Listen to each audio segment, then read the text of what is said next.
সাবিনা, আমার সাথে তোমার কথা বলা উচিত। তোমার ভেতরে কষ্টের একটা ভেন্টিলেশন দরকার। কি বলবো? এই তোমার ছোটবেলার কথা, তোমার স্কুলের কথা, তোমার কলেজের কথা। না, আমার কোনো কথা নেই। এই তো এই তো তুমি বললে আমার কোনো কথা নেই, এটাই তো একটা কথা। জানো, বহুদিন পর্যন্ত আমি জানতাম এরাই আমার আসল আব্বু। কিন্তু একদিন আমার ফুফু এসে সব খুলে বললেন।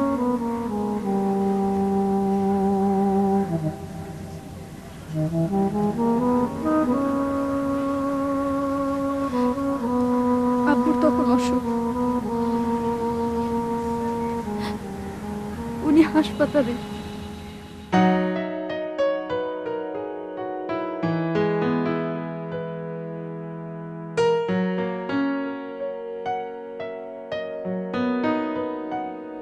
এই হাসপাতালে খাবার নিয়ে কে যাবে? ড্রাইভার যাক। তোর বাবাকে দেখতে যাবি না? বিকেলে যাবো ফুপু।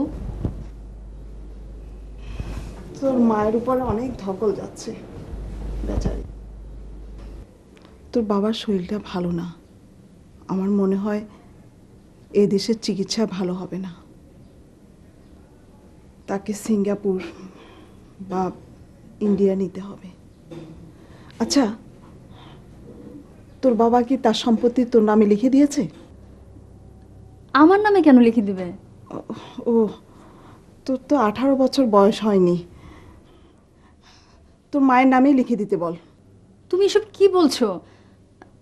আমার বুক কাঁপছে ফুপু। তুমি কেন এসব বলছো আমাকে? আমি আমার ভাইদের চিনি, আমার ভাস্তা ভাস্তিদেরও চিনি।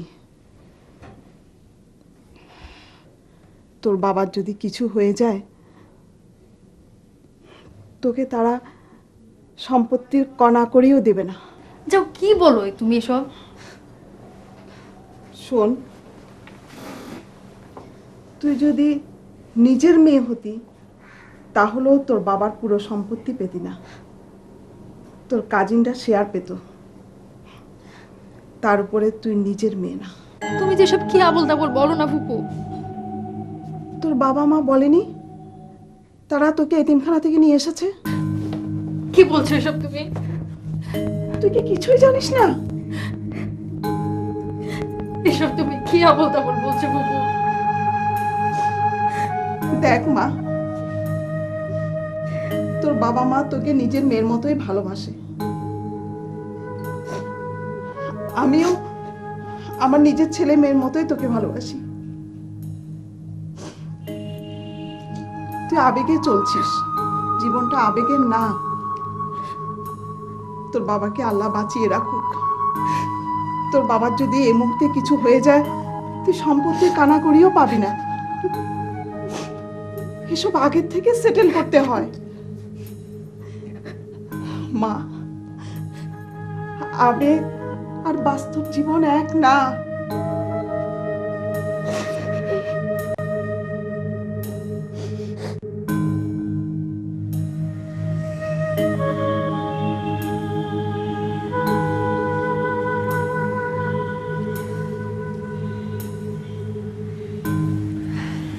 এই, তুই বোর হচ্ছে না তো? না, তুমি বলো। তারপর আমি খুব কান্নাকাটি করলাম। আব্বু তখন হাসপাতালে, বাঁচেন কি মারা যান তার ঠিক নেই। তাই আমার কান্নাটা কাটতে হলো গোপনে। আব্বু ভালো হয়ে বাসায় ফিরলেন। ততদিনে আমার ঘুম বন্ধ, খাওয়া দাওয়ার ঠিক নেই। আম্মুর নজরে পড়লো ব্যাপারটা। তিনি সব জানলেন, আব্বুকেও জানালেন। তারপর আব্বু একদিন আমাকে ডেকে আরেকটি শক্ত বাঁধনে বাঁধলেন। আমি তার মা। আব্বু, তুমি আমাকে ডেকেছো? হ্যাঁ রে মা, শুনলাম তোর নাকি মন খারাপ।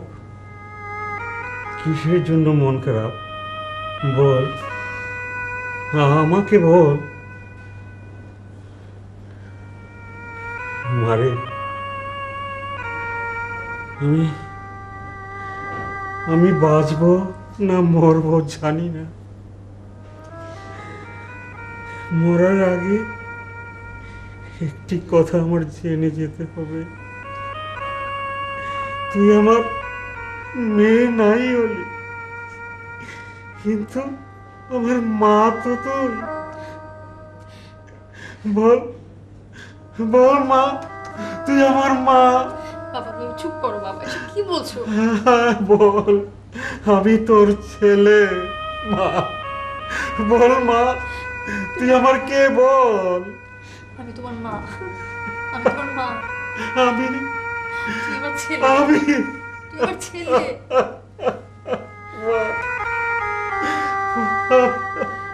মা চুপ করো বাবা, চুপ করো। From my point of view, আমি তোমাকে ভালোবাসি, আমি তোমার প্রেমে পড়েছি। আমি অনেক ভেবেছি, ধীরে ধীরে তোমার আমার সম্পর্কটা দাঁড়িয়েছে। আমি শুধু তোমাকেই ভালোবেসেছি। আমি তো কখনো জিজ্ঞেস করিনি কে তোমার মা, কে তোমার বাবা, তারা কে কি করেন, কখনো তো জিজ্ঞেস করিনি। আমি দেখেছি তোমাকে, আমি ভালোবাসি তোমাকে। এখন ধরো যদি অ্যাক্সিডেন্ট করে তোমার পাটা ভেঙে গেল, কেটে ফেলে দিতে হলো, তাই বলে কি তোমার আমার সম্পর্ক নষ্ট হয়ে যাবে? তোমার সাথে সম্পর্ক থাকবে না? No, never. তোমার বিপদে আমি তো দাঁড়াবো। শুনতে ভালো লাগছে, বাট আই ডোন্ট নো। না না, আমি শুধু কথাগুলো বলার জন্যই বলছি না, এটা আমার ভেতর থেকে বলছি, এটা আমার অন্তরের কথা। ঠিক আছে, তুমি তোমার বাসায় গিয়ে সব কিছু বলো, কারণ বিয়ে ঠিক হয়ে যাবার পরে আমার আত্মীয় স্বজন নিজের উদ্যোগে সব কিছু জানিয়ে আসবে। বলবে ওই যে আপনার ছেলের সঙ্গে যার বিয়ে ঠিক হয়েছে ওই সামিনা, ও তো রাস্তার মেয়ে, জন্মের ঠিক নেই। ছি সামিনা, এসব কথা বলে না। না, আমি আসলে প্র্যাকটিক্যাল কথা বলছিলাম। এখন দেখো কি করা যায়। ঠিক আছে, চল। চলো।